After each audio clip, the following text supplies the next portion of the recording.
And we are live.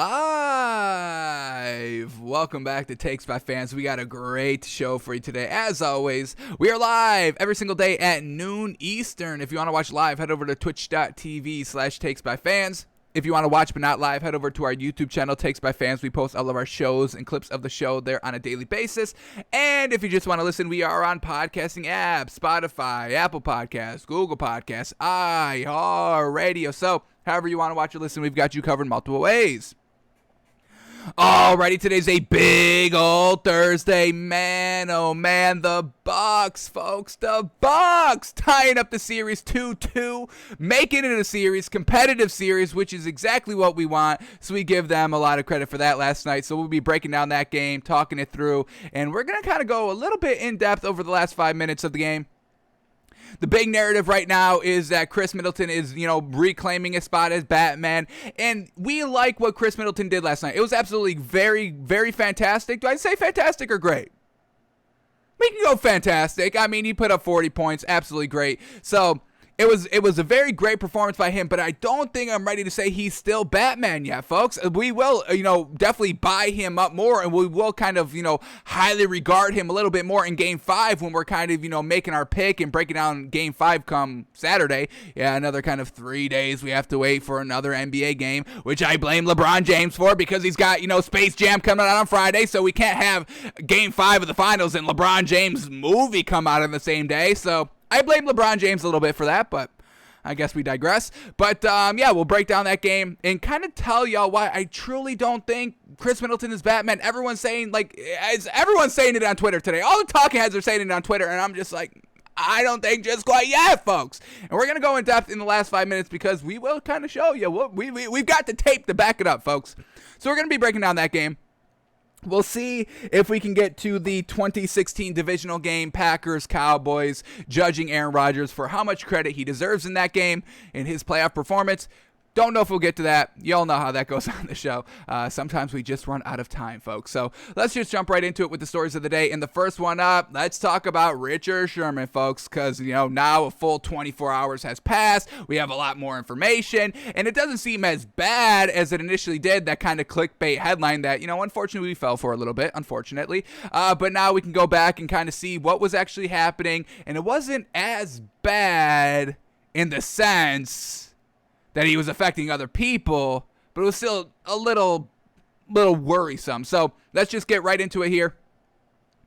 We'll go in this article right here by ESPN. So Richard Sherman was, quote, drunk and threatened to kill himself before arrest, according to a 911 caller. So let's go into this article. No more falling for the clickbait headlines. We'll read the entire article, seeing is it as bad as it seems, as bad as it did seem, is it better than it did seem? So let's just get right into it. Here we go.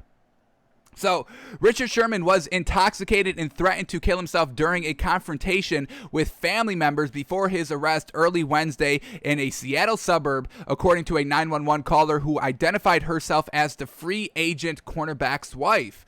Audio of the 911 call, believed to be made by Sherman's wife, Ashley Moss, was obtained by ABC News and ESPN early Thursday.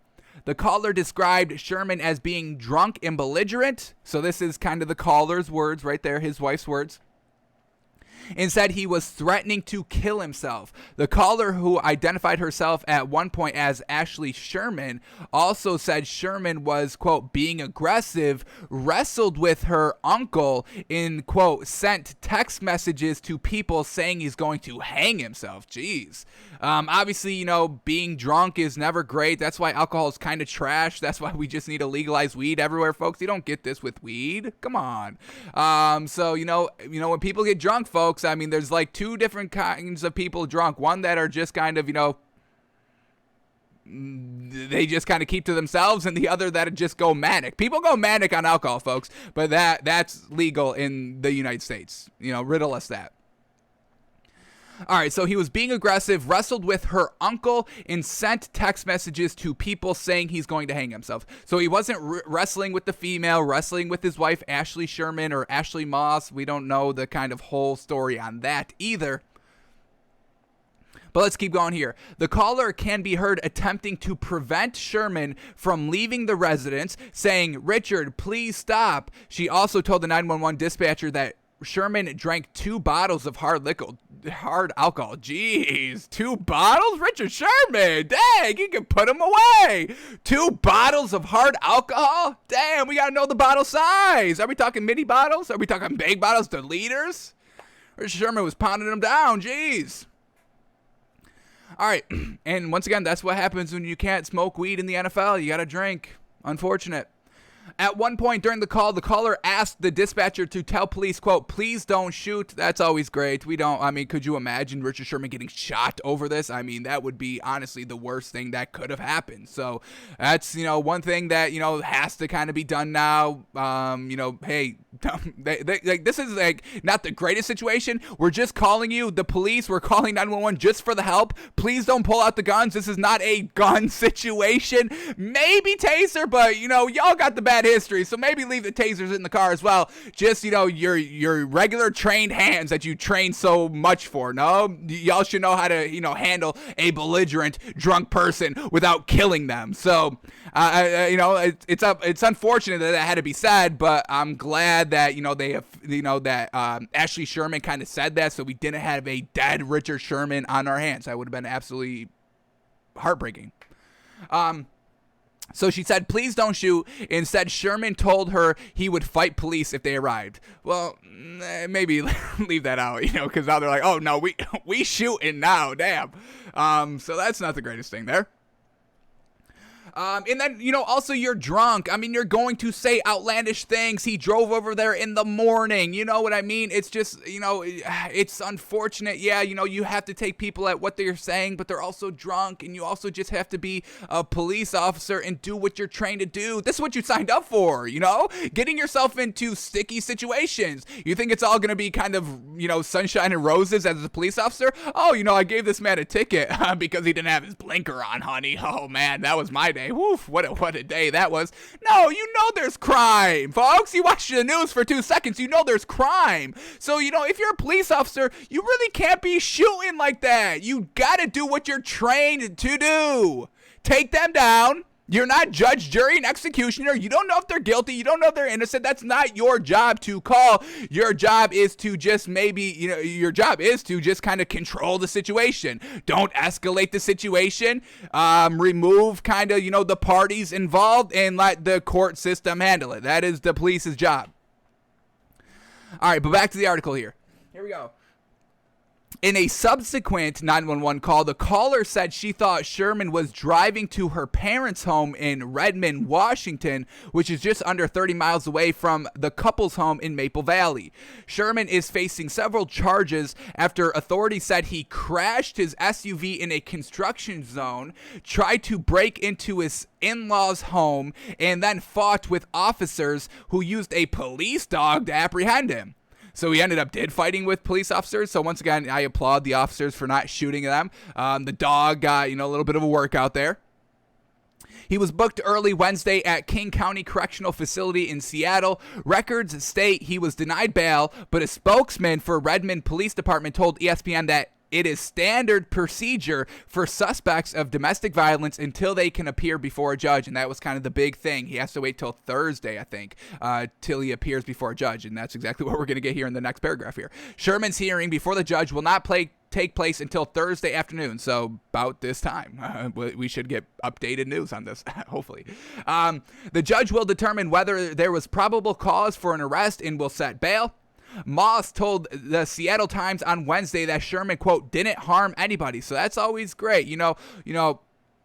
Having, this huge situation that you do need to call the police on with all this kind of information being thrown out there. He didn't harm anybody. He fought with police officers. Didn't seem like it was that, he's drunk, it's going to be a little bit easier to take down a drunk Richard Sherman.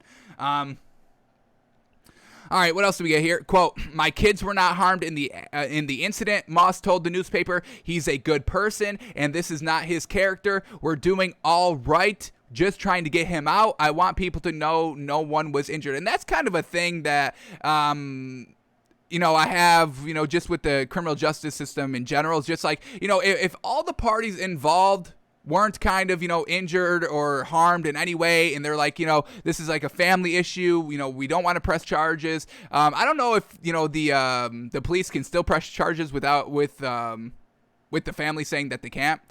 We also know that, Richard Sherman was drunk and he crashed his car, so they could probably get him on intoxicated driving. That's unfortunate.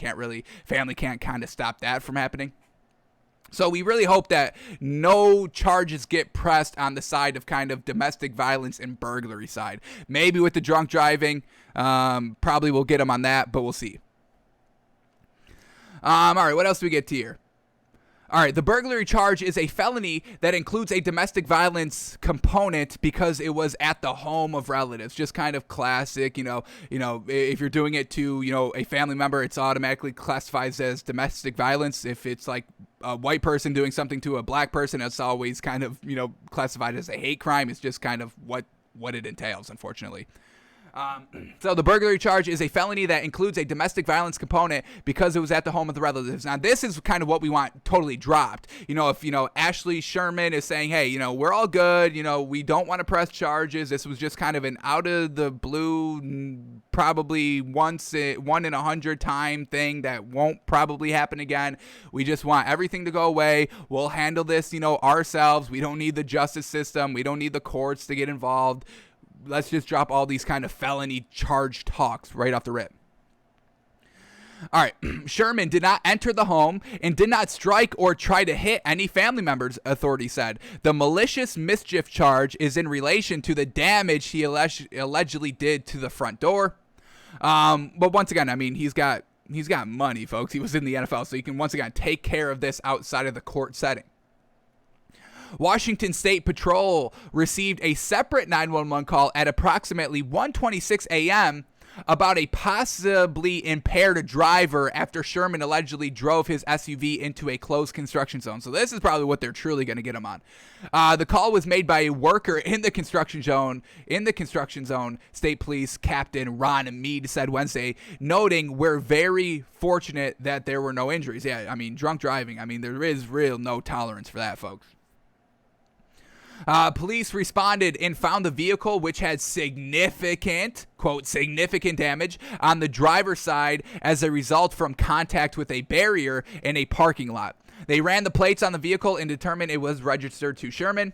In its effort to find Sherman, the Washington State Patrol was alerted to the incident and called into police in Redmond and went to the location and assisted in the arrest. Officers and state troopers tried to calm the situation by developing a rapport with Sherman. Absolutely great. That's how you're supposed to do it. One trooper told Sherman how, as a teenager, he worked as a valet and once parked Sherman's car. Hey, before we arrest you and I handcuff you, can I get your autograph real quick on this valet ticket of yours? I've been carrying around this Richard Sherman valet ticket. Can you please sign this before I arrest you? Redmond Police Department Chief Daryl Lowe said the situation between Sherman and the police turned after he was informed that they had probable cause to place him under arrest. Nobody wants to be arrested, folks. This is a natural, reaction. Hey, I'm getting arrested. Hey, whoa. Because as soon as they say, you're under arrest, they're immediately, taking your hands and putting it behind your back, and you're fighting for your freedom at that point, and you just want all the information. So once again, we're not blaming Richard Sherman for kind of being a little not over the top aggressive, a little just kind of, like teeny tiny bit kind of, I don't want to say aggressive, and I don't want to use the words resisting arrest, but kind of, a teeny, like throwing your shoulders, like, hey, what's going on? Like, give me all the information before you start, giving me these handcuffs.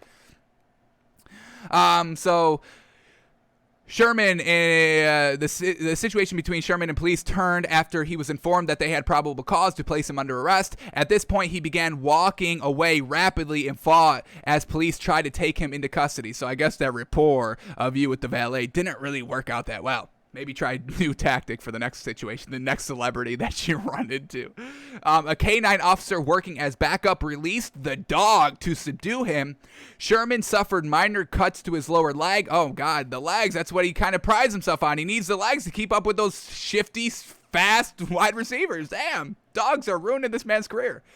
This is not the first time a dog has ruined a NFL player's career. But a canine officer working as backup released a dog to subdue him. Sherman suffered minor cuts to his lower leg that were caused by the dog and was treated at a hospital before being taken to jail. The Washington State Patrol received a blood search warrant and took a sample from Sherman. Meade said those results are still pending. Lowe said police could smell an, quote, odor of intoxicant emitting from Sherman's breath. So they're probably definitely going to get him on intoxicated driving. Truly unfortunate. But once again, the NFL doesn't really care about DUIs. They care about domestic violence. And if he can get kind of cleared of these domestic violence charges, he should be able to go for training camp in 2 weeks.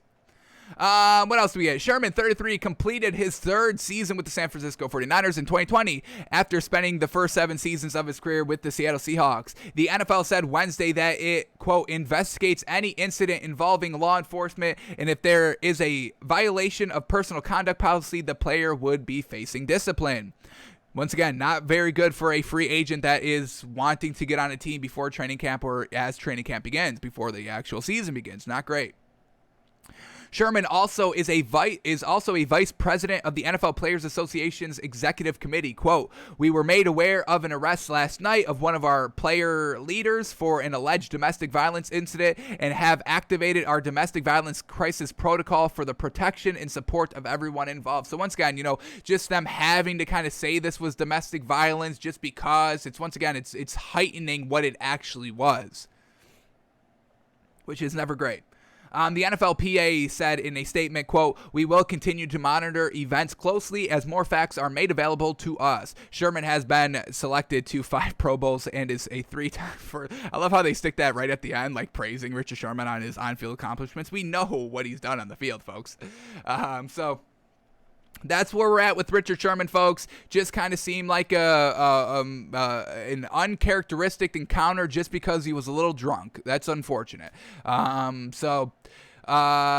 Doesn't seem as bad. Obviously, fighting with the police, but once again, it didn't seem like it was that bad. It's not like he was, they said that he was like swinging. It was just like, yeah, he just kind of, resisted arrest. He started to kind of walk away, kind of like fought, as in, not using his hands, but kind of like shrugging off the police officers, which is, it's a natural reaction when your freedom is being threatened, folks, especially when you're drunk. You're not in that state of mind. So we'll see what happens to Richard Sherman. Hopefully nothing bad happens, but I do think they really are going to get him on some DUI things, and we'll see how that affects him getting signed this year. He probably won't play in the NFL this year. Maybe.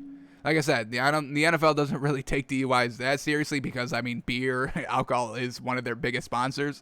So domestic violence, there's no domestic violence sponsor. So they're like, yeah, 4-game suspension for that. And even that, 4 games. You know what I mean? So that's the Richard Sherman story. Now that we have all the information, we'll see what happens as, his court hearing is today.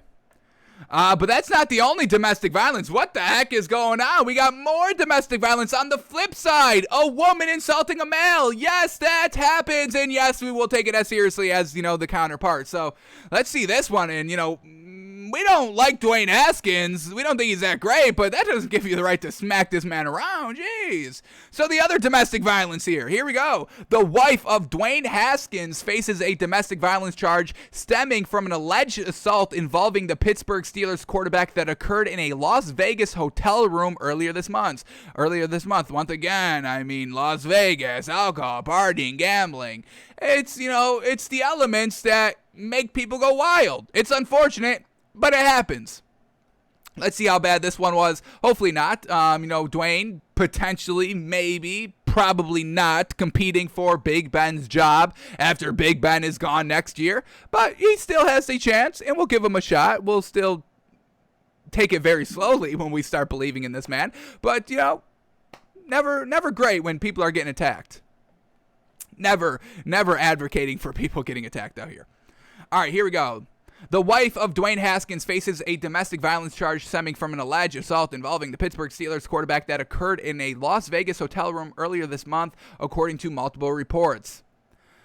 Calabria Gondretsk. Jeez, that's a hard name to pronounce. I apologize for the butcher. Calibra Ganderzik Haskins faces a felony charge of battery and domestic violence resulting in bodily harm stemming from the alleged altercation on July 3rd at the Cosmopolitan. So Vegas, gambling, alcohol, fireworks, 4th of July weekend, big celebration. Once again, folks, it's just, alcohol. Alcohol is the root of all evil, folks. We'll see if she's drunk here. Most likely, but we'll see. I mean, folks, who's not drunk in Las Vegas, especially on 4th of July weekend? I mean, we can all kind of assume there was some alcohol going on. All right, according to reports, Gonderzik Haskins is accused of punching Haskins in the mouth, and other injuries Haskins reportedly suffered were substantial in nature. Jeez, that's never great. Haskins, 24, had a split upper lip and a missing tooth. Damn! She hit him with the right hook! Damn, a missing tooth, and he suffered other injuries to his mouth that would require dental work to repair his teeth, according to reports. Damn. Police were called to the hotel room around, guess the time, folks, 2:30 a.m. Nothing good happens when the sun goes down, according to reports, and Haskins was taken to the hospital for his facial injury. Gondrezik Haskins told police, according to reports, that the pair married in March and were in Las Vegas to celebrate with friends and renew their vows. So 4th of July weekend, Vegas, friends, renewing vows. These are all the recipes for a potential to have an altercation. At some point in the evening, there was an argument that escalated when she allegedly hit Haskins in the mouth. Haskins, according to reports, said he remembered getting into a fight with his wife, but didn't remember getting punched in the mouth. Damn. Is he covering, or she hit him so hard he blacked out? In searching the room, officers found a piece of tooth and blood. Jeez. We are aware of the situation, but will have no comment, said the Steelers Thursday when asked for comment. Haskins, a former first-round pick by the Washington football team in 2019, signed a one-year deal with the Steelers in January in hopes of reviving his NFL career. So we don't get any more. Nobody's commenting. And, this is, Dwayne Haskins is the victim here, so there should, be nothing happening. But, yeah, just once again, never great, folks. Wife renewing vows. That's, maybe you shouldn't have renewed the vows if you're going to be punching each other like this. But, yeah, that's Dwayne Haskins' domestic violence, which is, this is clearly domestic violence. Richard Sherman, little light on the domestic violence, more alcohol. And we don't know if they were drunk here. We were just assuming because of every single piece of information that we were given here. But doesn't say anybody was drunk.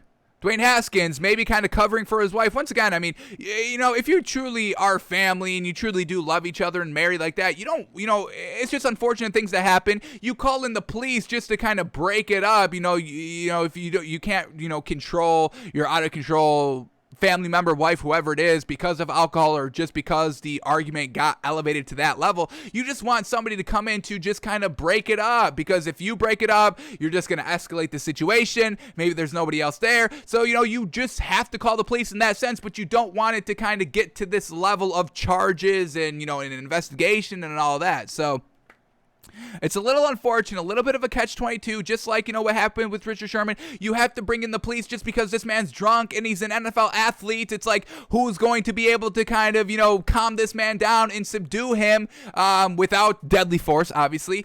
But, you also don't want it to rise to that level of occasion of, deadly force and all that. So it's a real kind of tightrope, and hopefully nothing big comes out of these charges unless they want something big. The people involved, the people that fell victim, unless they wanted to kind of have it elevated to that level of charges and criminal charges and time served, getting in jail.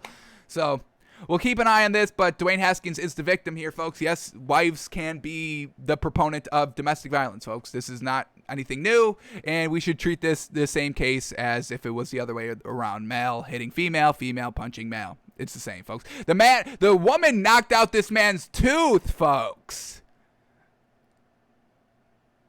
A tooth flew out of this man's mouth.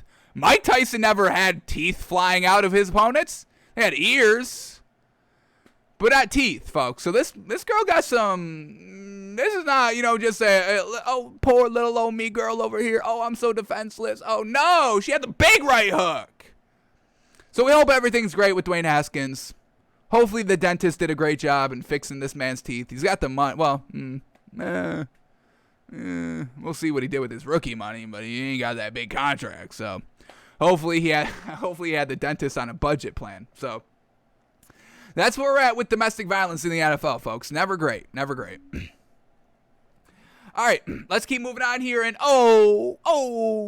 Urban, is it not as easy coaching in the NFL? Oh, sorry. Oh, here we go. Jimmy Johnson says Urban Meyer is frustrated by NFL limitations on player interactions. Oh, Urban, is it not? Can you not just bribe all your players? Can you not just pay all your players money to get them to come to your school to play for you? Oh, can you not get the best players? Is that why you had to call Tim Tebow, because no other tight end was like, yeah, I'm not playing for you? Oh, cry us a river, Urban Meyer. Oh.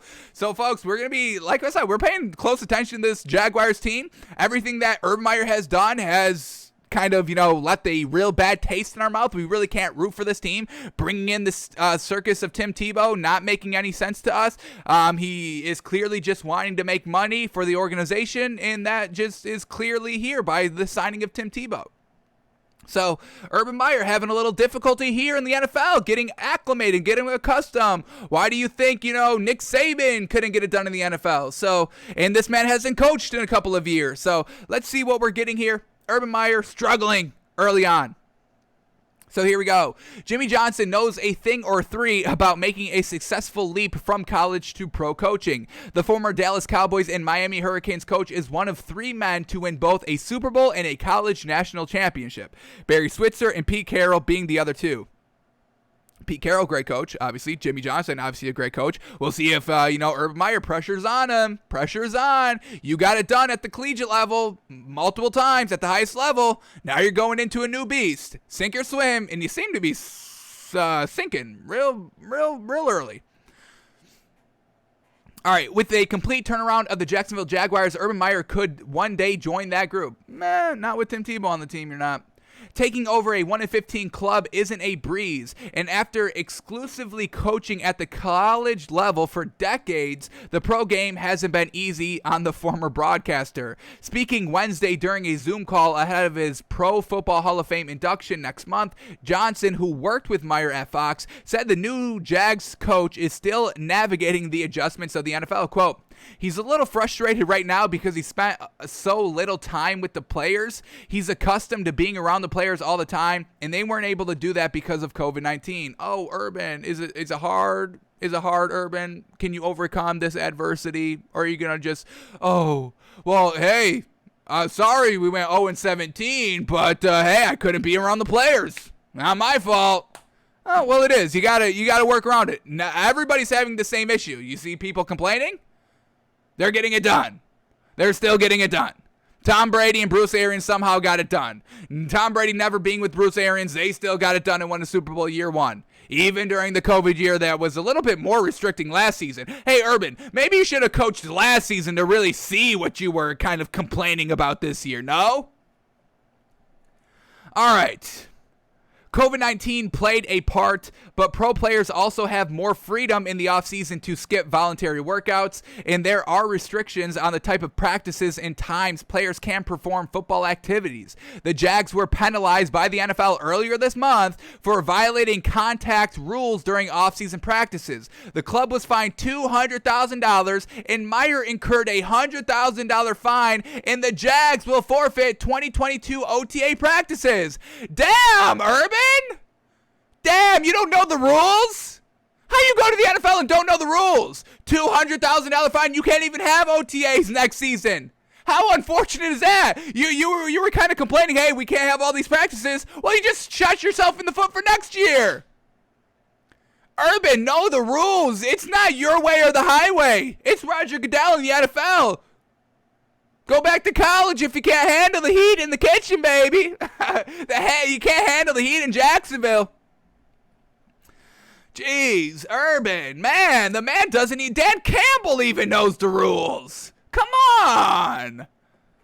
Outside of the CBA restrictions, many of which Johnson didn't have to deal with during his NFL tenure, the former Cowboys and Dolphins coach said the type of relationship he had with players on each level took adjusting. Urban, gonna have to start adjusting some of your kind of relationships. It's not all lovey-dovey. These are grown men you're working with. These aren't kind of unnamed players that you could be like, hey, son, we're going to get it done. You're only 19, study hard, work hard, and, I'll take you under my wing, and we're going to get everybody here. These are grown men. They're going to see right through the bullshit. They don't need to be kind of patronized like their kids. They know what they're doing. They've got lives of their own. They got children to take care of. They got wives to please. Urban, these are not kids anymore. So you better step up your kind of coaching game overall, and it seems like you're not really doing that so well so far.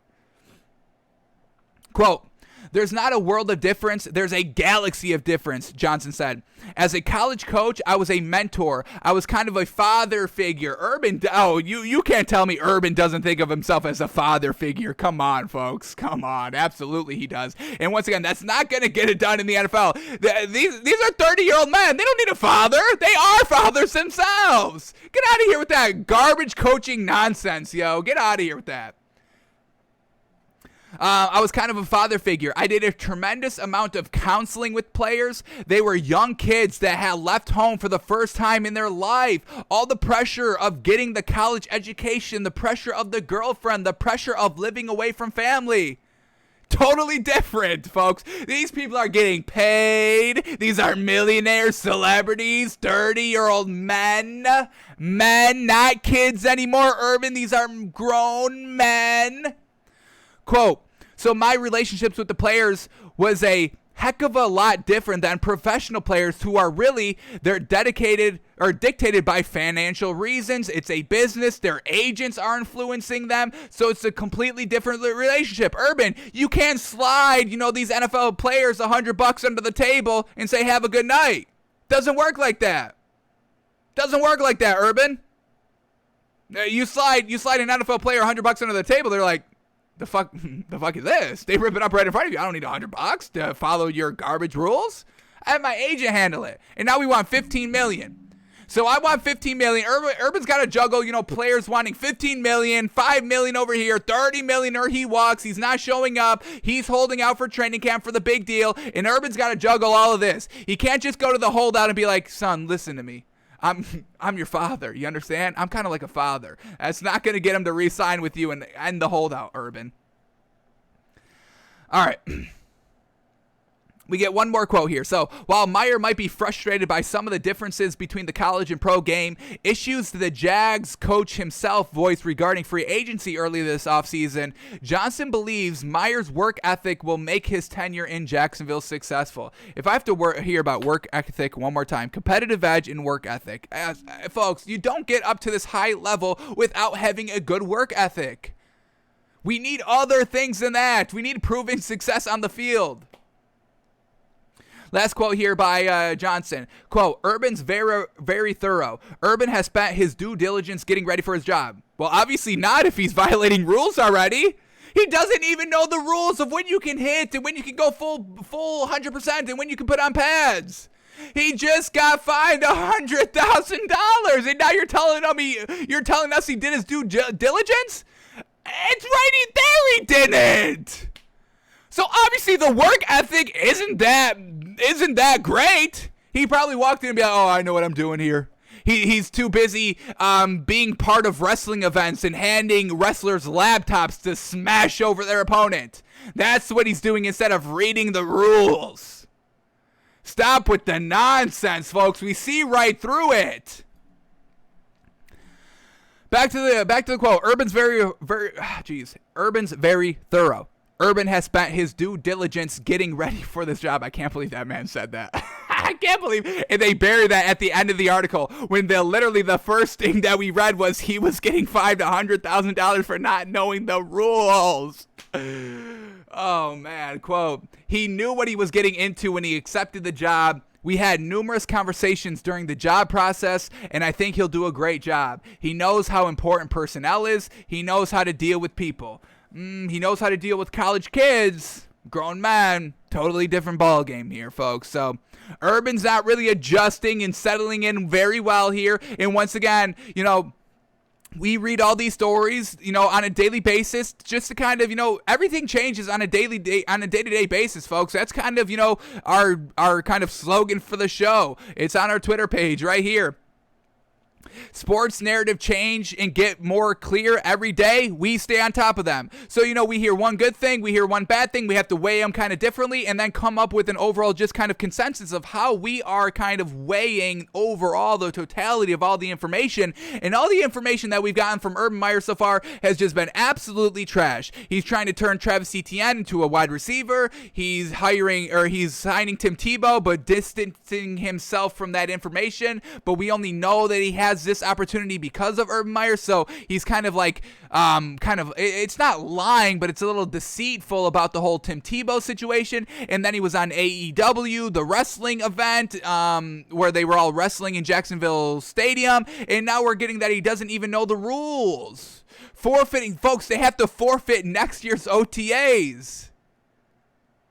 So everything we've been hearing about Urban Meyer is trash. We can't buy into this team, folks. I'll believe in some of the players. I think Trevor Lawrence is going to be good. DJ Chark should still be good. But for coaching standpoint, I can't buy into this team, folks. So we'll see what changes. Obviously, training camp's coming up at the end of this month, and we'll know more. We'll see, how Urban Meyer's fitting in here into the NFL system. But so far, not good. Not good at all. So that's Urban Meyer, folks. You got 500,000. Oh, how comical. How comical. All right, let's move on here. Here we go. Jim Kelly, Bills legend, says Josh Allen will break all of my Bills records. All right. Solid. We loved what, folks. We were gushing over what we saw from Josh Allen last season, and we're hoping he can keep it up. A narrative to watch. All these kind of inflated quarterback seasons. Do they have to do they have to do with not having fans in the stands? That's going to be a huge narrative to watch for the season, and we will stay on top of that like always. But before we get into this article right here, I'm sure they're going to kind of tell us what records Josh Allen's going to break. I went and searched up some records as well, and we have a funny one to talk about. But let's first look at Jim Kelly's stats, first of all, because, folks, these are trash. These are just trash overall stats. He got to a couple of Super Bowls, we know, and we're going to see what he did in those Super Bowl games. But just overall, folks, he never even thrown for 4,000 yards in his career. And I know this is kind of the 80s, the mid to late 80s, the 90s. That's when he was playing from 86 to 96.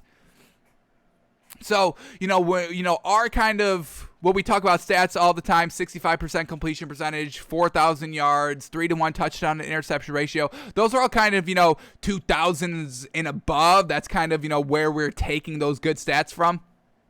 But that gives you no excuses because Dan Marino was throwing 5,000 yards in the 80s, folks. Multiple 4,000-yard seasons. And he played from 83 to 99. So there's no excuses that Jim Kelly shouldn't have been doing that as well. So we can kind of call these stats really kind of trash, folks.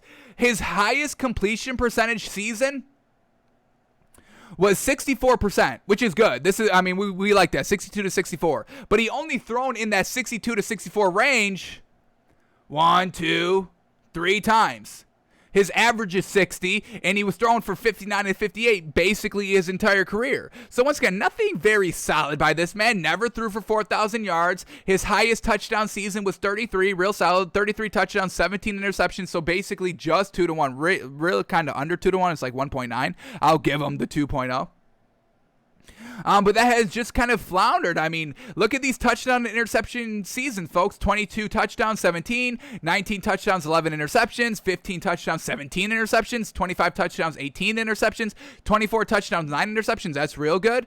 33 touchdowns, 17, 23, 19, 18, 18, 22, 17, 22, 13, 14, 19 his last year. I mean, just kind of mediocre all around. So He's a Bills legend. I'll probably get slandered for saying this. I'll take it. But the one maybe silver lining we can find is that he got to multiple Super Bowls. So let's see what he was doing in the postseason in the Super Bowl. Was he getting it done passing-wise? Because it wasn't getting it done in the regular season. So first Super Bowl in 1990. Obviously, they lose. We know they lost all their Super Bowls. 4 straight, lost them all. How unfortunate. But Super Bowl number 1, 60% completion percentage, 212 yards, no touchdowns, no picks. That's not bad. That's not a bad game. Lost by 1 point, unfortunate. A Super Bowl number 2, 48% completion percentage, trash. 275 yards, all right. 2 touchdowns, 4 picks, absolutely trash game. Super Bowl number 3, he threw 7 passes. Got blown out 52-17. So 57% on 7 passes, folks. That's nothing. 2 interceptions. 2 interceptions on 7 passes. You do the math on that, folks. And then the last Super Bowl, 62% completion percentage, 260 yards, 0 touchdowns, 1 interception. So the man just overall was never that great. Can we all just be a little realistic on that? Just never that great. All right, so let's go into this article and let's see what records Jim Kelly is talking about here. All right. Here we go. Kelly said he was convinced even before Allen's MVP caliber 2020 campaign that the quarterback finally stopped the revolving door. Finally, the Bills found their franchise signal caller. Really? After the first 2 years without looking at year 3? Because I wouldn't have said that. His first 2 years, folks, 52% completion percentage. 58% completion percentage. Trash. That's really not great, folks. That is not a starting quarterback in the league. That is not a winnable, sustainable, winnable, consistently winnable quarterback in this league. That's not the numbers, folks. So Josh Kelly, Jim Kelly. I keep calling him Josh Kelly because of Josh Allen. So Jim Kelly, folks, I mean, a little bit more optimistic than here, takes by fans. But we get a quote here. Quote. There's no doubt. I mean, if he's gone, I don't know who it is or who it's going to be. He just has to be consistent. And I know him well enough to know that the kid can play. If you can get the right material around him, which I think he has, definitely Stephon Diggs, and the offensive line gives him time to throw, things will be awesome. And talk about my records, I knew before last season started that those records aren't going to stay around very long.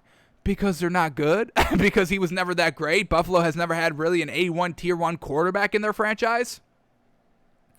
So here we go. These are the records that he holds. Kelly holds all significant Bills quarterback records as he won 101 regular season games in his 11-year career, compiling 35,000 yards. Once again, I mean, really we need 5,000 yards, folks. I mean, Aaron Rodgers, I believe, has 5,000 yards. Drew Brees has 5,000 yards. Big Ben Roethlisberger has like 60,000 yards. So, I mean, this is not out of the realm, folks. And we get it. He was in the 80s and 90s, so we give him a little bit of a pass. But we saw what Dan Marino did. What did Dan Marino have for yards? He had 50,000? I think he did. He had 61,000. So, 35,000 is trash. It's unfortunate, but 35,467 yards and 237 touchdowns. Allen is on pace to blow by those figures, even after getting off to a slow start as a rookie year. Yeah, because his slow start of a rookie year was basically what Jim Kelly was doing every single season, folks. 3,000 yards in 2019. That's a good year for Jim Kelly, folks. So, of course, Josh Allen is going to blow by these records. If the Pro Bowler doubles down on the 4,544 yards, 37 touchdown passes that he did in 2020, he'll easily snag Kelly's records before the decade is up. Yes, he'll do that in like 4 seasons. No problem. He'll break the record in like 5 years, folks. So, when we kind of look at what the official stats, we got any more stats here? So we talked about the yards, 35,000. And Josh Allen is already kind of number 6 overall in quarterback history for the Bills. He's got the highest completion percentage already. Jim Kelly has 60% career completion percentage. Josh Allen is at 61 and is way better. I mean, folks, number 2 is Joe Ferguson with 52%. Trash.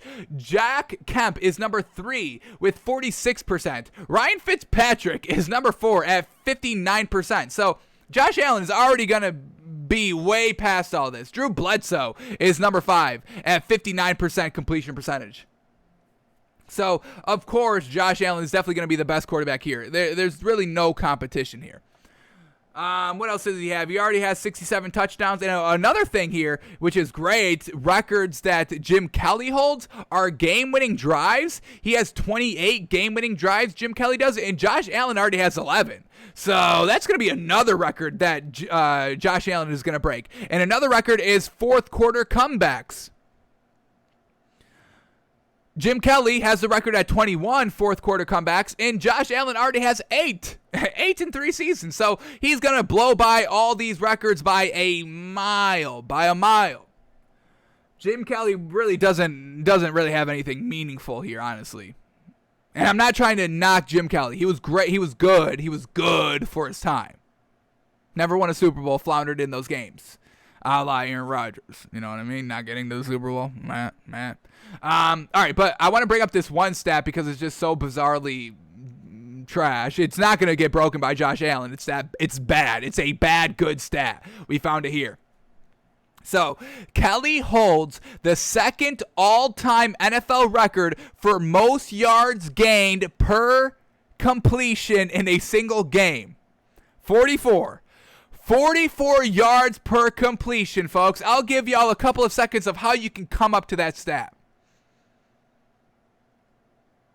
Well, you come up to that stat by being absolutely trash. That's how you come up to that. So he did this September 10th, 1995 in the Bills game. So let's go to that game and investigate. We can go to the game logs, 1995, September 10th. Let's see his stat line for this game. Here we go, September 10th. 4 of 21. 19% completion percentage. And that's how you get 44 yards to completion, because he threw for 176 yards on 4 passes. Now, it's impressive that he had 176 yards on 4 completions, but folks, 4 of 21? That is absolutely garbage. So, of course, that record's never going to get broken because nobody's going to be throwing only 4 completions in a game. So that record, and it's even number 2. I don't even know who number 1 is. That should be, I want to know who that is, but we can't find that. Or I didn't find that. I'm sure I could find that. We are not going to do that today on the show. It's not going to be quick. We do everything quick around here. But I mean, we can just imagine it would be like 3. It'd be like 3 out of 20 completions. You know what I mean? So it's nothing. It is not overall. This is not something that you want as a record, honestly. So Jim Kelly, hold on to that record because Josh Allen is going to blow right by you in literally every single meaningful record: completion percentage, touchdowns, yards, game-winning drives, fourth quarter comebacks, all of that by miles. Josh Allen is going to throw for maybe 50,000 yards, maybe, if he can kind of keep up this decent level of play and kind of being hailed as maybe. He could be. I'll give Josh Allen the benefit of the doubt. We could be talking about Josh Allen like we talk about Ben Roethlisberger in a greatest of all time scenario. We could be talking about him like that. So, got to keep it up. And this is a huge season. Fans back in the stands. Josh Allen had one good season. It was the COVID year with no fans in the stands and a great wide receiver. We'll see what he does this year, if it's an outlier season or if this man's really a great quarterback. We'll see this year. All right, let's keep moving on here. Here we go. Talking about tight ends. Love it. Y'all know we love the tight ends here. Here we go. Vikings tight end Irv Smith, quote, going to be scoring a lot, making a lot of plays in his first year without Kyle Rudolph. So now he's kind of the main man here in Minnesota, the main tight end. Now, when we look what he did his first couple of seasons here, only played 2 years, going into his third, 311 yards year 1 and 365 yards year 2. But once again, that was always behind Kyle Rudolph, the tight end. So now it's time to sink or swim by Irv Smith. Was Irv Smith invited to Tight End University, folks? Let's take a quick look. Can we buy this man? If you attend Tight End University, you are instantly way better. We'll buy you 100% more than we were buying you going into knowing that you were a participant of Tight End University. So Kyle Rudolph was, okay, maybe they didn't take the tier 2. Oh no, they did. Irv Smith, yes sir. So hey, we could buy Irv Smith even more now. Love it. Now the one knock that we have on Irv Smith is that he's only 6'2". A little short for the tight end. We really want to see 6'4". And 6'6" is obviously the pinnacle, the big standard, the gold star standard. But 6'2", Tim Tebow's 6'2", folks. So If you have any characteristics like Tim Tebow, it's not the best sign. But what is a good sign here? He had great catch percentage, folks. 76% catch percentage year 1 and 69% catch percentage year 2. So real solid catch percentage there. We'd like to see that. So let's see what we get in this article about Irv Smith and what he thinks his role is going to be and how much we can buy into him on how he believes in himself here. So, with veteran tight end Kyle Rudolph no longer in town, Smith is ready to step into the number 1 tight end role.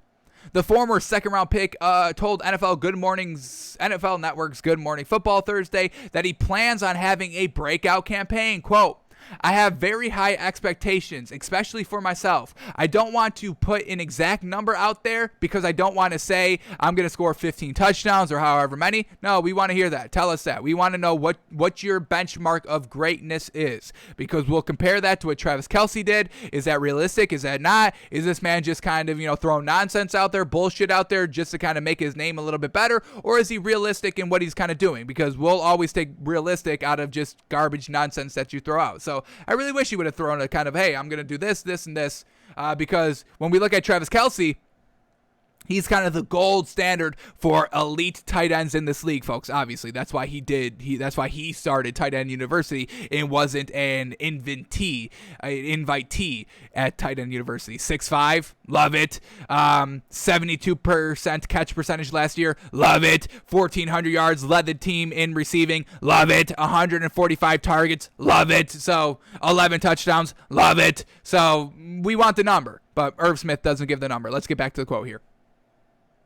But it's going to be a lot. I'm going to be scoring a lot, making a lot of plays, and helping my offense in any way, helping my team. I just want to be able to be a playmaker out there, whether it's in the run game, pass game, scoring touchdowns, making a key block, whatever it is. I just want to, at the end of the day, win a Super Bowl and have the accolades that I want for myself at the end of the year. So, love it here. Love the attitude. Love the optimism. Love that he wants to be a force, run blocking and passing. And that's kind of, what was a big message that the tight end universities had. We want respect. We want more pay because we're doing everything that every one individual does on the field. Catching passes like a wide receiver, blocking like a lineman. And, that's what you do, catch and block. And then making the plays down the middle of the field, over the middle of the field with the linebacker, sacrificing your body even more. So that's why they want to get paid. And the fact that, Irv Smith is not shying away from getting it done in the trenches in the running game, we absolutely love that as well. And Irv Smith can truly be a huge piece to this Vikings team because this Vikings team has weapons everywhere, folks. Justin Jefferson has established himself as the A1 Tier 1 wide receiver on this team. Adam Thielen is a solid number 2. And then you got Delvin Cook in the backfield. So you've got the 2 great wide receivers, the running game. So you're going to kind of be single covered as the tight end. And that's when you can get explosive plays and a lot of yards because, you're kind of the third option, the fourth option, but you're a good fourth option, a reliable fourth option. So this is kind of great to hear by Irv Smith. We can buy this Vikings team a little bit more. We can buy this Irv Smith man a little bit more. He had some solid yards as kind of a tier 2, a second tight end. As we know, Kyle Rudolph was tight end number 1 there. So hey, only here to go from up. He was invited to Tight End University. He learned all that knowledge from the greats of the game at the tight end position. And we'll see if he can kind of go out there and replicate what a great tight end can do for an NFL team. So watch out for Irv Smith, folks. We can buy him, folks. We loved everything we just read from the man. All right. Let's keep moving on here. Here we go. Oh yeah. Here we go. Look at this, folks. We love it. We love photos, videos from you working out. And we get Sequon Barkley, who's been tight-lipped about being ready week 1. But this picture right here, I think, sells it all. Just a big, mammoth, beefy leg, folks. Look at that. Look at the quads. Look at the calves. Folks. This is beautiful. This leg is beautiful. This is art. This is an art piece, folks. This is going to be the this is going to be the backdrop of the show, folks. We will get this in the flag. We will get this in the 3-piece canvas. It will be Sequon Barkley's legs, folks. Love it. Absolutely love it. So That's all the tweet is. Just tweets out the photo with the kind of face with look of triumph. Oh, so they describe the emoji. I love that. Oh, look at that. Face with look of triumph. I was going to say air blowing out of nose. So I guess we put in a little bit of better words there. But Sequon Barkley, folks, I mean, a mammoth of a specimen of an athlete, of a human being, and we absolutely love it.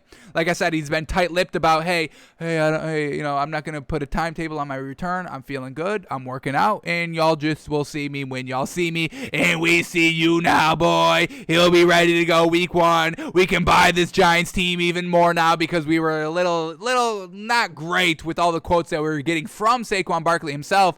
But when we see this man, yes. I mean, folks, this is a beautiful leg. This is a beautiful leg, folks. I will say it. Thighs are great. Calves are great. It's just great.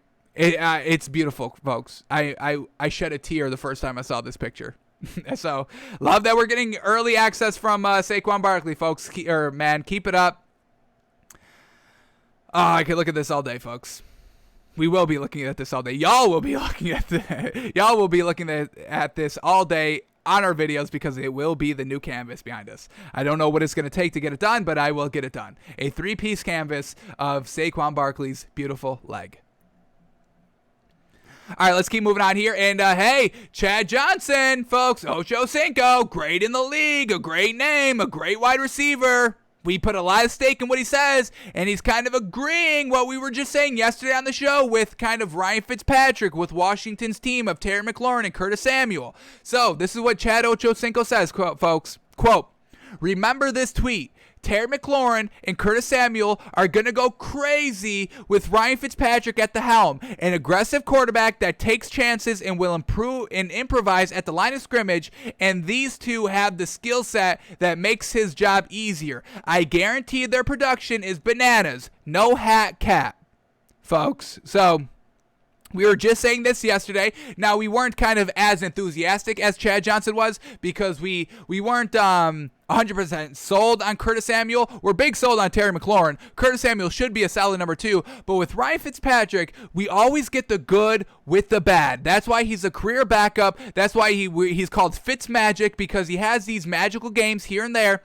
And this is why we think, he does like to push the ball down the field. We know this, but with the good pushing up down the field, we also get the interceptions. So let's talk about Ryan Fitzpatrick just quickly right here. Records, let's start with the records, because once again, these aren't sustainable winning records in the league, folks. So this is why we can't get 100% on board with Ryan Fitzpatrick. Maybe about a solid 70%, 75 max, but we can't get 100%. And with the good comes the bad. So you can't just rely on your receivers to make the play. You still need to put the ball in real great scenarios, real great situations for the entire season. And we've never gotten that with Ryan Fitzpatrick. So here we go. Started in 2008, folks. 4-7-1, 4-4, 4-9, 6-10, 6-10, 3-6, 6-6, 10-6 with the Jets. Good. But with that season, 10-6, playing the full 16-game year, 59% completion percentage, not good. 3,900 yards, I'll give him that. I'll give him 3,900 yards, that's solid. 31 touchdowns, 15 interceptions, basically just on that cusp of 2-1. So, once again, just overall, decent record at 10-6, but overall, not the best stats. Did they make the playoffs this year, 2015? Let's see. With the Jets, here we go. They did not make the playoffs. So, even with kind of his best season, still didn't make the playoffs. And this Jets team is kind of similar to, that 2015 Jets team is kind of similar to this kind of Washington team. I think this was a good defensive team. Was this, who was this? This was Todd Bowles. So you have a defensive-minded head coach at the helm. I thought this was a Rex Ryan team, but that's way earlier. Who was on this team? We had Ryan Fitzpatrick, Chris Ivory, Eric Decker, and Brandon Marshall. Eric Decker, Brandon Marshall both had 1,000-yard seasons. I mean, that's kind of maybe what we can expect from Terry McLaurin and Curtis Samuel. So once again, we're looking at maybe 10-6 max for overall great production of the wide receivers. So once again, a little not great. Let's see what their defense was, because we know this Washington team has great defense. They had Darrelle Revis still, Antonio Cromartie. They had Sheldon Richardson, Calvin Pace, Muhammad Wilkinson. So they still had Leonard Williams. So they still had big game. They had big names down. These were all at the kind of end of their career. Unfortunately, Darrelle Revis in 2015. That might have been his last season. Same thing with Antonio Cromartie. Let's see. Darrelle Revis stopped in 2017. And Antonio Cromartie stopped in 2016. So, yeah, really at the end of their career, where this Washington team defense is really at the beginning of all their careers. So, I understand what he's saying, but in terms of wins, I don't think it's really going to be there. Let's finish out his records here. After 2015, we go 3-8, 2-1, 2-5, 5-8, and 4-3. So, a career 60% completion percentage. The highest he threw was just last year at 68%, and it led to a 4-3 record. Once again, the Fitzmagic game with the Raiders. Give him credit for that. The early on, he led us out to an 0-2 start, unfortunately. So once again, we get the hit and the miss. We get the good with the bad. So I understand what Ocho Cinco is saying here, but at the end of the day, we need wins. I can't take good stats with great stats with no wins. I'm not going to weigh that heavily. I need great stats with good wins, and then we'll start buying you more. And until we see that by Ryan Fitzpatrick, we have a low ceiling. It's still a good ceiling, but it's still a little bit of a lower ceiling. So Ocho Cinco is believing in the wide receivers and just the principle that Ryan Fitzpatrick airs it out, and we get behind that. But we also need some wins, and it's going to be a little bit harder now that the Giants are kind of locked and loaded with their running back. And Dallas is locked and loaded with their quarterback back. So, 7 wins is not going to get it done this year, folks, in that division. All right. Let's keep moving on here. Here we go. Folks, can we put the narrative that Aaron Rodgers needs more help to bed, folks? Can we put that to rest, please? Because Davante Adams, wide receiver for the Packers, was voted the NFL's #1 wide receiver in a poll of NFL coaches, players, executives, and scouts. Once again, we kind of weigh their opinion a little bit more heavily than we do just the talking heads, a little bit more than our own, just a tad. We kind of use this to influence our decision as well. But, if NFL coaches and executives and players and scouts are saying that this man's the #1 wide receiver in the league, what more help does Aaron Rodgers need? Because you already have a Tier 1 running back in Aaron Jones. You have a potentially Tier 1 tight end in Robert Tonyan. What did he do last year for yards? Let me get that up.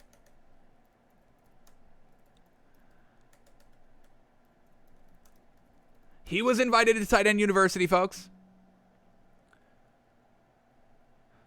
Robert Tonyan last year, 586 yards, 11 touchdowns, fantastic, 88% catch percentage. Love that. Oh, I love that so much. And he's 6'5". So checking off all the boxes that we really love there. So, what more help does this man need, folks? It's all coming down to just the respect factor. But what is the respect factor? Is it that they just didn't let you throw the ball on 4th down? Is that the only thing? Because, we just kind of put this narrative to rest that, taking Jordan Love, your replacement, that was not a sign of disrespect. Not getting you another weapon was not a sign of disrespect. You're good enough to carry the offense on your own. We need to stock up this defense. You're not on the defensive end of the ball. You're not on the defensive side of the ball. You have no control over the defense. We know you can have great control over the offense. We don't need to give you any more help. You've got enough pieces. So Aaron, just come out and tell us exactly what it is. Because so far, it's the only thing that makes sense, and I somewhat agree, I don't wholly agree with them, was that you didn't give him a chance on 4th down in the red zone in the NFC Championship game against Tom Brady. But also on the flip side of that, the defense forced 3 turnovers. So I'm going to trust the defense a little bit. It's not 100% knock on Aaron Rodgers. This is a team game. So what is it, Aaron Rodgers? You have the #1 wide receiver. You have an A1 Tier 1 running back. Well, I'll call him Tier 1, not A1 just quite yet. Tier 1 running back. You have a Tier 1 tight end. What more? What is it, Aaron? This is only what we want from Aaron Rodgers. Just tell us 100% in your own words. What is wrong with this Packers team? Why do you have this attitude toward this Packers team? What is it? Because we're kind of dispelling all the narratives that you're kind of secretly hinting at. Tell us. Turtle Rodgers, tell us. Come out of the shell. Come here. I got a treat. Come out of the shell. Poke your head out of the shell. Tell us what it is. And then we can evaluate it. But Aaron Rodgers doesn't have a good reason. That's what I'm going to put it as. He doesn't have a good reason. He just has a little bit of, little tantrums here, and I don't want to I'm not knocking it when I say tantrum, but, little outbursts here and there, which is fine. I got no problem. With Russell Wilson, I had no problem with him coming out and being like, this fucking offensive line is trash, y'all. Fuck y'all. Y'all are not protecting me. I had no problem with that. I got no problem. He's great enough. He's good enough to kind of have that said. It needed to be said. Somebody had to say it. Somebody with weight in the organization had to just say it, and now we can move on and fix it. But Aaron Rodgers, we don't know what it is. We get digs here and there, glimpses here and there, never the full issue. This is the only problem that we have with Aaron Rodgers, folks. This is it. It's not the talent. We know he's talented. This is what we want to know. We just want to know what's wrong. That's it. You got the number one wide receiver. It's not help.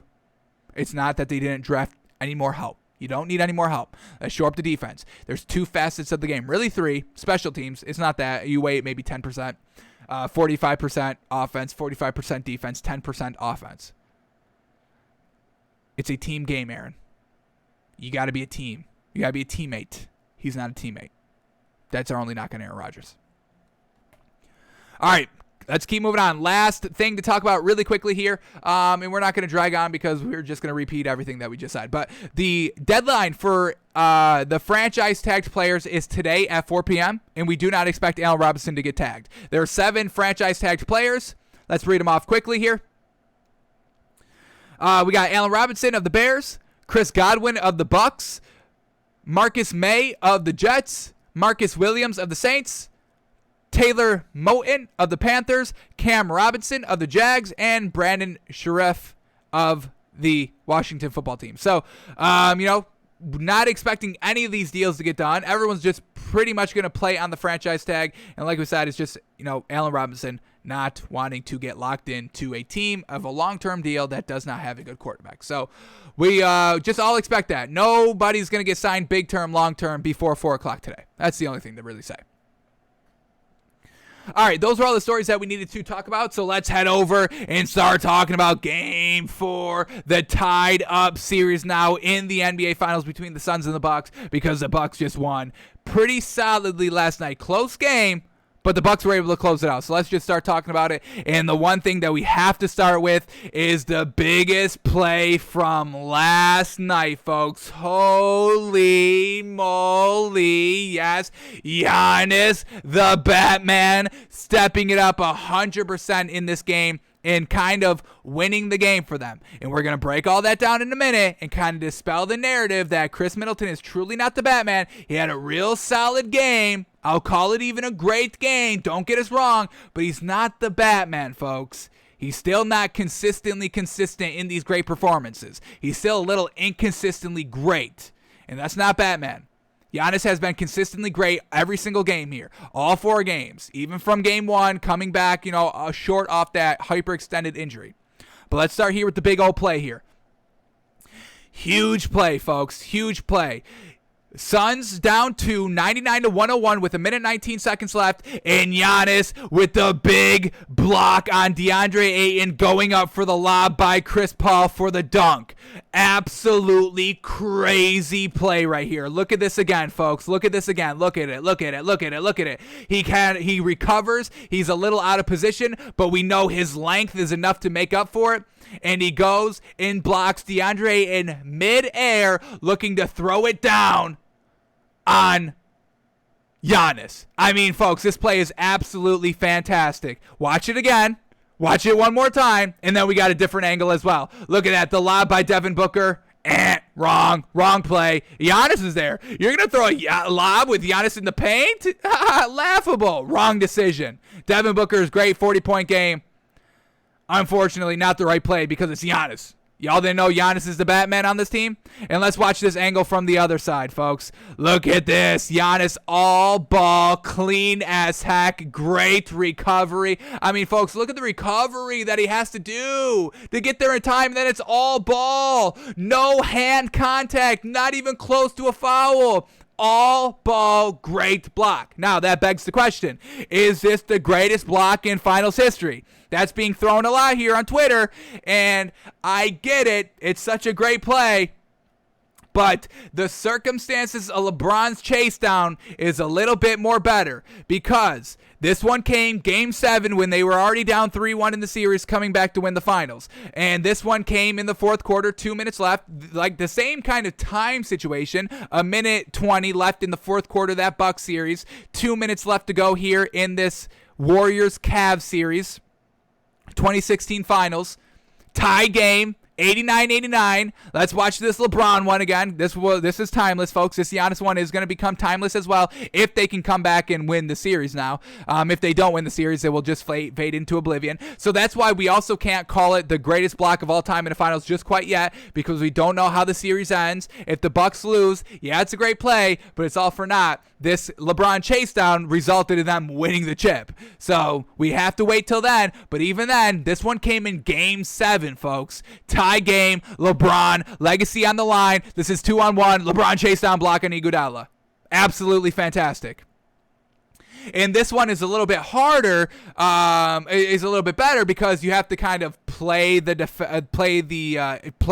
Iguodala, make sure he's coming over the back, making sure that he doesn't foul Iguodala, making sure that he pins it against the backboard and it's not goaltending, where Giannis really didn't have that. DeAndre Ayton was just kind of parallel to the basket. He wasn't going off the glass. It was just going to be a dunk. So LeBron having to kind of fight those two factors of fouling and goaltending in the game 7, I think we still have to classify this one as the greatest block in finals history. And that's not taking anything away from Giannis, folks. When we're judging these plays, it's real close, folks. This is LeBron, this is Giannis, real kind of minuscule difference between, but the game, this was game 4, this is game 7. 7, folks. It went 7, down 3-1. 2 minutes left. Game-winning block, basically. This turned the entire tide of the game. Like Giannis's block turned the entire last minute of the game. So I still think, and we're not taking anything away from Giannis, his greatness, by saying this, but LeBron's block is just better. Situation was more kind of urgent. It was on the road. Giannis's was at home. Got to give it to LeBron. I'm not going to fall for the recency bias. I know a lot of people are still saying that Giannis is better. Y'all know who we talking about, Skip Bayless. Y'all know what he do. But I got to give it up for LeBron over Giannis, and it's not taking anything away from Giannis, folks. So Giannis, absolutely great block, and then he talked about the block, and he was just like, it was a great hustle play. Just a great hustle play, and that's why we love Giannis, folks. It's just a great hustle play, and then he also says, I thought I was going to get dunked on. Another reason why we love Giannis, folks. Who cares if he got dunked on? He doesn't care. We heard the video about game 1. Talking to PJ Tucker, hey, I missed both my free throws. I've airballed free throws. I've got dunked on. I've been a poster. I've had my ankles broken. I don't care. I'm still going out there and competing at a high level every single time. That's not going to discourage me because I get a Twitter moment. If Giannis got dunked on by DeAndre Ayton, that play lives for maybe 24 hours. And then nobody's talking about it. Maybe it lasts for 3 days just because we have this big break between games 4 and game 5. But after game 5, nobody's talking about that play ever again. At least not in a kind of, an insulting, disrespecting type sense that Twitter does, which we've got no problem on. Twitter dunking. Giannis getting dunked on and then Twitter dunking on Giannis, being like, oh, you trash, you got dunked on, blah, blah, blah.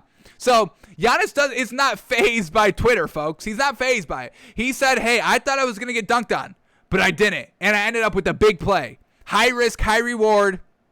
High risk, and I basically win the game because of this block. High reward is in I win the game on this block, and high risk is that, Twitter talks about me for 24 hours. But now I'm getting kind of, argumented as the greatest block in NBA Finals history. So we absolutely love Giannis, folks. Just saying it was kind of a heads-up hustle play. He saw as soon as kind of he recognized the play. He said he felt kind of DeAndre Ayton cutting to the basket. He saw Devin Booker kind of under-palm the ball for the lob, and he makes a great play. Giannis, the great cerebral player. Love hearing from players just kind of breaking it all down and how they felt to play with, how they were kind of, why they made every motion that they did to make a play or to not make a play. So Giannis just laying it all out here for us, and it's just an absolutely great clip. So Giannis, very well done last night, and this was a Batman performance. Giannis reclaimed Batman late last night in the game, and Robin, Chris Middleton, took over. Giannis is Batman 100%, folks, and we're going to prove it. So let's jump into the stats from last night's game. Well, let's go into the last 5 minutes. Let's start with this, because this is going to dispel all the Batman Robin right here. This is it. Giannis is the Batman. Chris Middleton is the Robin. And once again, we're not taking anything away from Chris Middleton's performance last night. It was fantastic. Very, very well done. Definitely needed, definitely appreciated, and we can buy Chris Middleton a little bit more when we start talking about Game 5 and who we think is going to win and what the spread is and who we're going to be betting on. We're going to start kind of recognizing Chris Middleton a little bit more. But once again, it came at home. How does he do on the road? Trash. Giannis is still good on the road. He put up 40 points in Game 2. Give him his credit.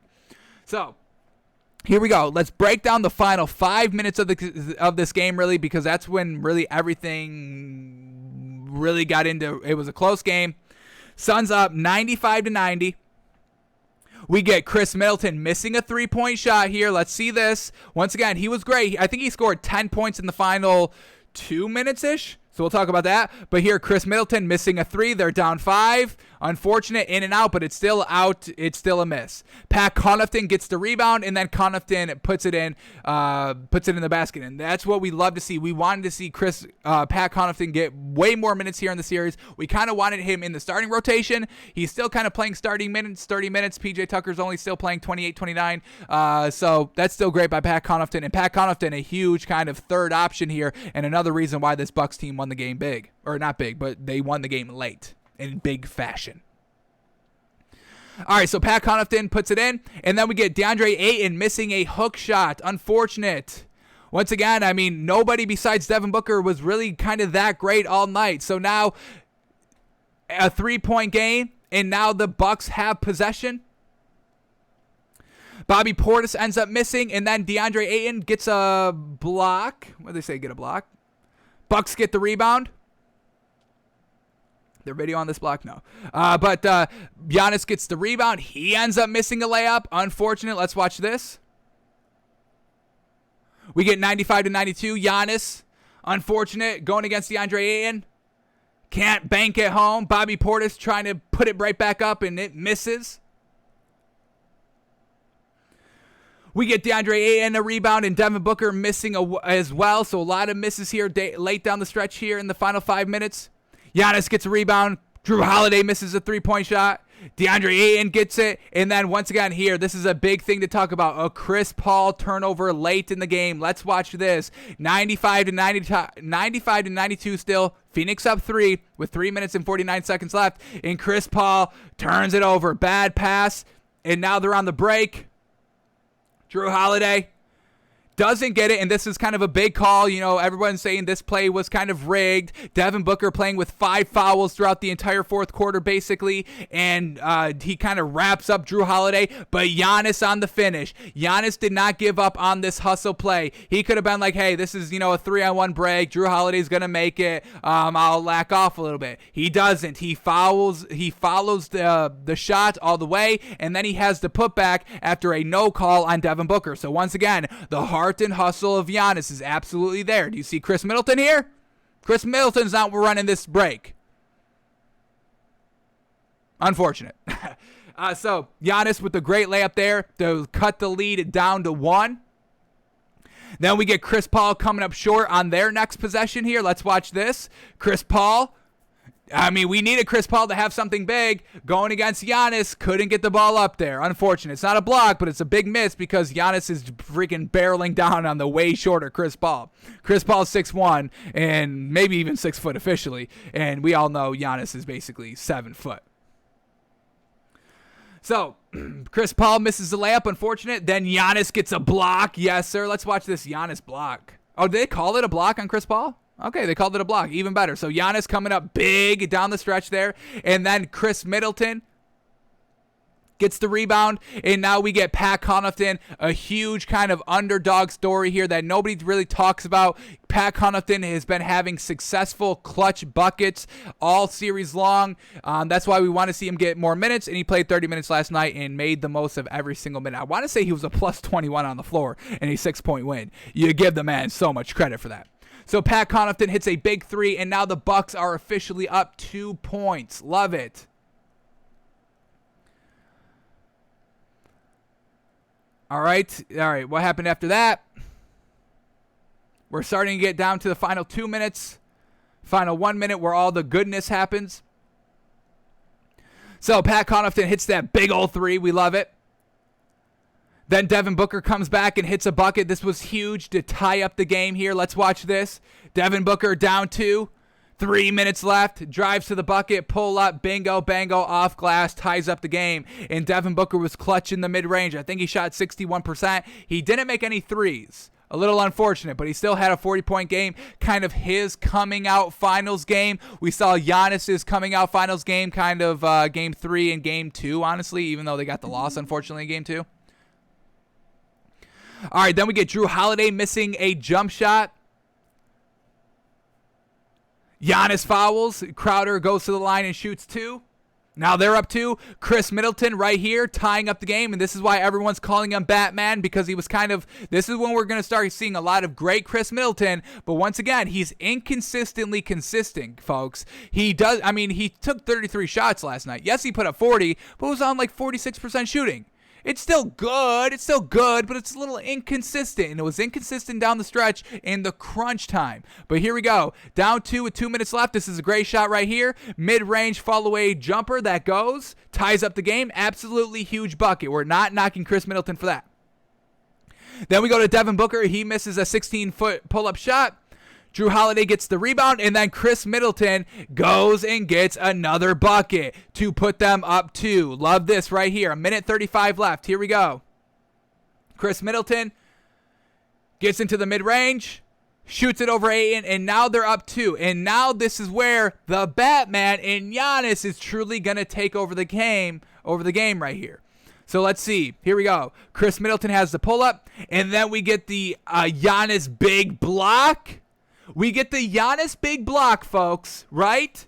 So we have kind of a run out here, and what does Chris Middleton do? The one that just hit the last 2 shots to go up by 2, he gets 2 shots on this one possession. The first one, brick, unfortunate. They get the rebound. Luckily for Drew Holiday, he's a mammal on the board. Drew Holiday misses the first shot after Giannis the Suns were down 2. So if DeAndre Ayton kind of hits that dunk, it's a tie game now. Real pressure's on. But the block by Giannis on DeAndre Ayton sets up Chris Middleton to really kind of put the game away. You make this jump shot, you're up 4 with 40 seconds left. It's almost game over at this point. You can really kind of seal the deal. They'll have to start fouling and all this. Well, first of all, they would have to make a bucket and then start fouling, but you just put that pressure away. So Chris Middleton could have put the game away right here, but he didn't. First shot, no good. They get the offensive board. Now Chris Middleton, another shot right here. Fade away. Mid-range jumper, just like the last kind of 2 shots that he just took to get the 2-point lead, and he misses again, leaving the door open for the Suns to go. But what does Giannis do? He forces another great defensive play. He forces the block. He forces Chris Paul's garbage turnover right here. Bingo! Giannis with the poke away, the steal, which leads to the transition of Chris Middleton 3-on-1, absorbing contact by Devin Booker to finally put the game away. It was Giannis, the Batman, setting up every single play for Robin. the number 2, which we're not knocking Chris Middleton on, but to say that he's the Batman, he's the number 1, he's more valuable than Giannis, folks, I've been seeing that all day today, that Chris Middleton was more valuable than Giannis. Giannis was setting it all up for him. The block on Ayton, the transition that Chris Middleton failed to do twice. He had 2 shots. Then the steal on Chris Paul, which leads to the 3-and-1. You better gosh darn make that, Chris, which he did, so credit that. But it's all set up by the Batman. Come on. And then it's game over at this point. They got to start following. Who took the shot here? Devin Booker, unfortunately, misses it right here. This is basically game. Down 4, 27 seconds left. You go to Devin Booker. You have to. He's the only one that's scoring here in the game. And he goes too high off the glass. And now they start fouling. And it's definitely 100% over right here. So it's Giannis, folks. It's Giannis. Yes, Chris Middleton had a good game, but they're only good games at home. And they're inconsistently good games. He shot, let's get up to the stats now. He shot 45% on 33 shots to get the 40 points, folks. He missed 2 clutch shots that we just saw that would have put the game away, but he had to rely on Giannis to make another great defensive play for the opportunity to get a third game-sealing shot in the final minute of the game, folks. He's consistently inconsistent. That's what it is. He's not great. He's very solid at home, and he's inconsistently consistent. But other than that, Chris Middleton had a real great game. I'm not knocking. I'm just dispelling the narrative that he's better than Giannis. I think it's blasphemous to say. I think it's real ridiculous to say. I don't support it. I don't get behind it. Y'all know this. I've been calling this garbage narrative out ever since it came up by Kendrick Perkins. All right, so Chris Middleton, 40 points. Once again, great. 40 points. We'll take that whole day, finally. 3 of 8 from 3, solid. 45% on 33 shots. Once again, it's all right. Solid. Devin Booker, he put up 42 points on 60% shooting on 28 shots, 5 less shots, 2 more points. Way better percent shooter. So let's tone it down on Chris Middleton a little bit. Game 5 is going to be the do or die game for this man. Is he going to flounder like he does all the time on the road, or is he truly going to kind of pull out his Batman? We'll see. All right, let's go over the stats here of the Bucks. Here we go. Drew Holiday, solid game, 13 points, 7 assists, 7 rebounds. He shot abysmal, 20% on 20% on 20 shots, 0 of 5 from 3. So once again, luckily that Chris Middleton was just commanding the ball and took all those shots to get to those 40 points. Brook Lopez, 14 points in only 19 minutes. Once again, he's playing very light minutes out there because he's kind of getting killed. A minus 13 on the floor, very not good. Giannis, 26 points, 2 blocks, 3 steals, 5 great defensive plays, 2 coming in the final minute of the game when the crunch time is up, down 2-1 in the series, at home, must-win game, and Giannis is the one getting it done on the defensive side of the ball. Love it. The block on Ayton, the steal on Chris Paul. Absolutely magnificent. So 26 points, 14 rebounds, 5 of those offensive, 8 assists. Fantastic night. He took 2 threes, missed them all like we know, and 4 of 8 from the free throw line. All right, he didn't get to the free throw line a lot, so that's kind of good if you're going to shoot 50%. Just kind of classic Giannis numbers. So overall, Giannis, a great night last night, getting it done down the stretch in the clutch, and we respect the heck out of that. Then we go to PJ Tucker. 29 minutes played, 0 points on 1 shot. We know that's basically what he does. He had that good kind of defense on Devin Booker. That was Devin Booker's last missed shot going high off the glass, guarded by PJ Tucker, so we will give him some credit for that. And he was still a minus 3 on the floor, unfortunately. And then we get Pat Connaughton off the bench. Love seeing this man get a lot of minutes out here. Freaking love it. 11 points in 31 minutes. 44% on 9 shots, 3 of 7 from 3, clutch 3. We just saw it right there to go up 2 points. They went up 2 points because of that shot. And he was a plus 21 on the floor, folks. I really want to see this man in the starting lineup. We've been begging for this ever since the finals really started. After they kind of got, well, we kind of wanted it in the Nets series a little bit, but we definitely wanted it, or the 76ers series. Yep, the 76ers, or no, the Hawks, sorry. The Hawks series, we wanted it in the Hawks series. But we really wanted it after game 1 when PJ Tucker and Brook Lopez were just getting exposed by the Suns. But he's getting 31 minutes, basically starting minutes, more minutes than PJ Tucker, more minutes than Brook Lopez, just not officially in the starting lineup. So for that, Mike Budenholzer, we applaud you for making that switch. Absolutely fantastic. And then we get Bobby Portis, 20 minutes, but he scored 3 points on 1 of 6 from the field. Not the greatest. He was a plus 7 on the floor. So once again, his defense is always, very well done. All right, so that was the Bucks last night. Giannis getting it done. Chris Middleton getting it done scoring. Very much both needed here. Like I said, I'm not trying to take away anything from Chris Middleton. I'm truly not. It was a very needed, we didn't really think it was going to happen, so we were kind of proven wrong, so we absolutely love that. But Giannis was a little bit more impactful. Getting it done on defense, not fouling, letting kind of, you get into transition, you getting on the 3-on-1 transition fast break, you getting on kind of, the 3-on-3, the 4-on-4 for an easier shot. It's Giannis setting it all up, folks. All right, now let's talk about the Suns, because this is kind of talking about the Suns team. This is why we were a little kind of not big on the Suns, is because their overall offense is a little lackluster most of the time, because if Devin Booker's having a great game, it's just nobody else can step up the scoring like needed. Chris Paul, remember, he's only averaging 15 points a game in the regular season, folks. Those outlier games of him going mad at game 1 and game 2 at home in the finals, those were outlier games. We can't count on him to score the ball that efficiently or that very greatly. DeAndre Ayton, we need him to score, but he's only down low. He's got no outside shooting game, and that's not a knock, but when you're going down low against the Giannis and PJ Tucker and the great defense that even Pat Connaughton has, that, he's not that tall, but great defense, and Brook Lopez, it's hard to give DeAndre Ayton 20 points. You need to get DeAndre Ayton 20 points down low, but it's hard. Is Giannis blocking him at the rim on what seemed to be like a wide open Lob City pass?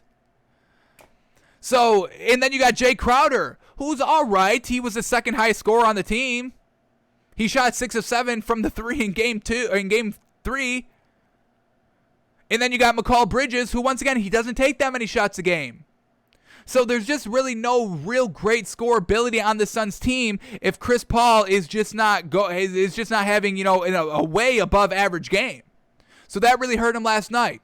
Chris Paul, 10 points. He had 7 assists, but 5 turnovers. Once again, Chris Paul, we weren't seeing that kind of, games 1 and 2. He was getting it done, scoring and assisting. But now these turnovers are coming. Is the pressure of the finals getting too much for Chris Paul? How unfortunate would that be? After game 2, everyone was calling him the finals MVP, saying that he kind of redeemed his season, putting him in top 5 point guards of all time. Now we're seeing the turnovers. We're seeing the Chris Paul flop. The reason why he's never been to a conference finals or a finals in his entire lustrous, long career. So Chris Paul, 10 points, 7 assists, 4 rebounds on 5 of 13 from the field, folks. 38%. 0 of 2 from the 3. 5 turnovers. Not great. Devin Booker, he had a great game. 42 points on 60% shooting. Absolutely very well done. 0 of 3 from the 3, though. A little unfortunate there. And he had 5 fouls, which he was playing with for basically the entire fourth quarter, but he only could play 38 minutes because he was kind of, dealing with fouls. And, the refs were kind of, giving him favorable calls, which I do kind of like. This is the finals. I don't want to see people fouling out. It's unfortunate for the Bucks. Obviously, there was some clear fouls by Devin Booker. The one that who was it? Chris Middleton, or no, Giannis, that he fouled up. That didn't get called. But, these are superstars. I mean, we all don't want to see superstars out of the game. We would have all complained if Devin Booker fouled out. And now you're all are complaining that, they weren't calling the fouls. So it's, once again, you can't have it both ways. You're complaining either way. I'd rather have him not foul out. That's just my opinion, my preference. Then we get DeAndre Ayton, 6 points. He had 17 rebounds, but, just couldn't really score. 3 of 9 from the field, and we all know they're just down low shots, so getting locked up down low. He was a -7 on the floor. Not great. So we need DeAndre Ayton to get it right, picked back up. And, that's what the Bucks were able to do against that Hawks series. They saw Clint Capella game 1 and Trae Young's kind of pick and roll game 1, and it killed them. But then they made the necessary adjustments. So this is real danger territory for the Suns coming up in game 5, going back at home. You better hope you win that game, because the Bucks will close it out game 6 at home. No doubt about that. No doubt about that. So DeAndre Ayton, you better kind of Monty Williams, Chris Paul, you better come up with some scenarios to get the ball down low in the paint for DeAndre Ayton, because we need Devin Booker to kind of go for kind of 35 plus. 30 to 35 plus. We need DeAndre Ayton to score 20, and then we kind of need Chris Paul to go kind of 15 to 20 plus as well, while Jay Crowder giving a solid 10 to 12, maybe 15, while giving Mccall Bridges maybe a solid 10 to 12 to 15 as well. But DeAndre Ayton kind of needs to be the second highest scorer on this team, and 6 points by him is not going to get it done. You better find a way to get this man the ball into easy looks down low in game 5. It's what it's going to have to come down to. Or Chris Paul's just going to have to be efficient. And he was at home, so we'll give him the benefit of the doubt come game 5. But on the road, what are all these people doing not being great on the road? Anybody can be good at home. I could be good at home. You come to my home court. I'll get it done. So DeAndre Ayton solid on the rebounds. I'll give him 17 rebounds. I'll give him that. Jay Crowder, 15 points, 3 of 9 from the 3 of 10 overall, but that's just solid scoring. It's solid defense. He was a -5 on the floor, but he had 3 blocks and 3 steals as well. I mean, great. But that's solid points by him. That's 15 points. That's exactly what we need from Jay Crowder. That's exactly what we expect in a winning game of Jay Crowder's production. It's right there. 15 points, 8 rebounds, 3 assists, 3 steals, and he's got, hard beef to go against. So a -5 in a 6-point loss isn't that bad. Going against freaking DeAndre Ayton or freaking Giannis and Brook Lopez and PJ Tucker, just that solid beef and size all game. Not bad by Jay Crowder, folks. Second leading scorer for the Suns. That's not going to get it done. That can't get it done. I like Jay Crowder, but him being the second leading scorer, that's not going to get it done. It's got to be DeAndre Ayton and Chris Paul, the second and third leading scorer. That's got to be what it is. And then Mccall Bridges, 7 points on 4 shots, and he shot 75%, which is good, but we just need people to score the ball, and that was what the Suns were kind of lacking, just people other than Devin Booker scoring the ball consistently. They just couldn't get it done. And then off the bench, we get Cameron Payne, 9 points. He was a +0 on the floor, which I do like. He's a hustler out there. I'm still loving what I'm seeing by him out on the floor. I still like him getting kind of solid minutes out here. I've got no problem with him getting 17 to 20, 25 minutes a game. I do appreciate what he does on the floor. Like I said, it doesn't always show up in the stat column, but it's just kind of great energy that he brings, the heart, the hustle on defense. I think it's valuable for the entire team. So I do like him getting a lot of minutes on the floor, 17, 4 of 7 from the field. And then Cameron Johnson, once again, solid points, 10 points on 66% shooting, 2 of 4 from the 3, ended up being a -9 on the floor, not the greatest. But we just need somebody else to step up. Like we had Chris Middleton go for 40, and then we had Giannis go for 26. Just for the Suns, we had Devin Booker go for 42, and then Jay Crowder for 15. So we needed somebody to be kind of that 26. Let me take over the game. Let me get it done scoring the ball. Chris Paul didn't do it. DeAndre Ayton didn't do it. Jay Crowder tried, but that's kind of not his game. So overall, the Bucks take game number 4 at home. Bucks are absolutely impenetrable at home, so you give them credit for that. Unfortunately, the Suns have game 7 at home, so that's not the greatest. So the Bucks are going to have to steal one. They did it against the Nets, stole game 7. They'll try to do it here against the Suns potentially if they lose game 5, but they got it done game 4. So Giannis is the Batman. Chris Middleton is a very good Robin, don't get us wrong, but he doesn't show up on the road. Robin doesn't travel. Robin doesn't go out of Gotham City. I don't know what to tell y'all. All right, so Game 6 is Saturday at 9 o'clock, folks. So we have a couple of days, unfortunately, today, tomorrow, all day Saturday, thinking, breaking it down, and trying to get back on track for our moneymaker because we missed again. We took the Suns +5. They lose by 6. Classic. Freaking classic. No. So, unfortunate there. We're going to try, folks. We're going to try to get back on track. I promise y'all. Y'all, I'm trying to get back on track here. And I think I'm betting the Bucks in Game 5. I love it. But we'll see. We'll digest it a little bit more, rewatch the game, rewatch the film, see what we see, anything different. And we'll come back at you on Saturday for our official prediction. All right, folks, that's going to do it for us today. Thanks for tuning in. Thanks for listening. Thanks for watching. Any breaking news does not appear. Does not appear. All right, folks, so that's going to do it for us today, folks. We're back tomorrow live, noon Eastern, folks. We'll see you.